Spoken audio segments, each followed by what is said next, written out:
कि महिला की प्रमुखता की बात करता है, देवी की पूजा हो रही है और तमाम जो है भक्ति में लोग लीन हैं, लेकिन आए दिन जो है घटनाएं हो रही हैं महिलाओं के साथ। तमाम घटनाएं हो रही हैं जिसको कहा नहीं जा सकता कि उसका स्वरूप क्या है। तो इसको लेके जो है कैसे आप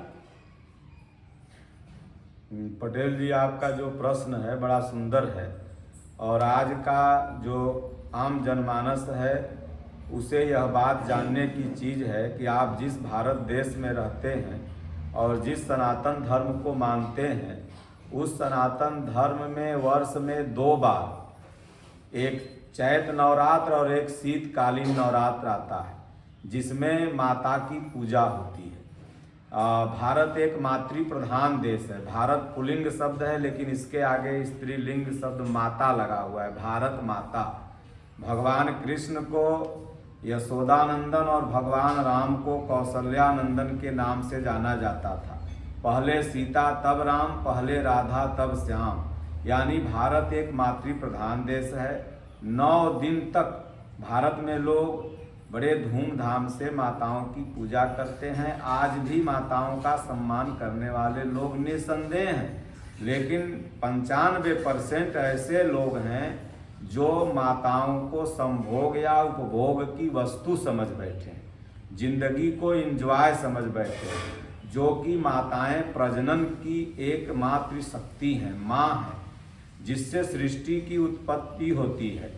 तो आज आप देखेंगे कि एक दिन में न जाने कितनी रेप की घटनाएं, बलात्कार की घटनाएं, हत्या की घटनाएं, दहेज प्रथा की घटनाएं आपके सामने, हम लोगों के सामने आती ही रहती हैं। तो इसका कुपरिणाम यह है कि आज मातृ समाज के प्रति जो इंसानों की भावना है वह दूषित होती चली जा रही है। दूसरी बात, माताएं भी कहीं कम नहीं हैं। पुरुष भी कहीं 18 टुकड़े में ड्रम में काटे जा रहे हैं, तो कहीं पर जहर दे दिया जा रहा है। ऐसी घटना आपको सुनने में मिली होगी कि पत्नी ने अपने पति को जहर दे दिया। इसका कुपरिणाम है अपनी सनातन संस्कृति से डिस्कनेक्ट होना। आज आपको ताश खेलने का समय है, जुआ खेलने का समय है, नशा करने का समय है, एक दूसरे की चुगली बेईमानी करने का समय है, लेकिन शास्त्रों का अध्ययन करने का समय नहीं है।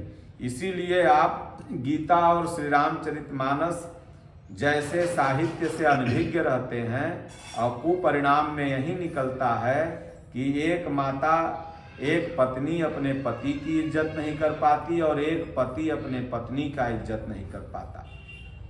रामचरितमानस अगर आप पढ़ेंगे तो उसमें गृहस्थ से लेकर के विरक्त तक सबके लिए सीख है।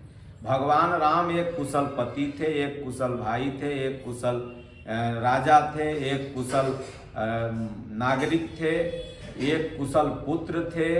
तो भगवान राम का पूरा जीवन अगर मानस में देखा जाए तो आज के इंसानों के लिए अनुकरणीय है। माता सीता सोने की लंका में गई थी, लेकिन रावण कितना भी प्रलोभन देता रहा, लेकिन रावण को उन्होंने नहीं स्वीकार किया, बल्कि वनवासी राम को स्वीकार किया और रावण के तरफ देखी तक नहीं। माँ सीता ने अग्नि परीक्षा में कहा कि अगर मैं मनक्रम वचन से भगवान राम के सिवा किसी को भी चाही, ये धरती माता मत फटो, अगर नहीं चाही होंगी तो फट जाओ। तो इसलिए अगर समाज से ये भ्रांति, ये जो तमाम जो दुर्व्यवस्था आ गई है, रेप की, मर्डर की जो घटनाएं घटित हो रही हैं, आज हर इंसान मतलब के पारिवारिक क्लेश से दुखी हो, चाहे आप हो और चाहे कोई भी हो। कोई पुत्र से दुखी है, कोई पत्नी से दुखी, कोई बेटी से दुखी, किसी की बेटी कहने में नहीं है तो किसी का बेटा कहने में नहीं है। इसका कारण यह है कि आप अपने बाल बच्चा को कहीं न कहीं से, आप खुद सनातन संस्कृति से नहीं जुड़े और बच्चों को नहीं जोड़े, और वो पाश्चात्य सभ्यता के शिकार होते गए।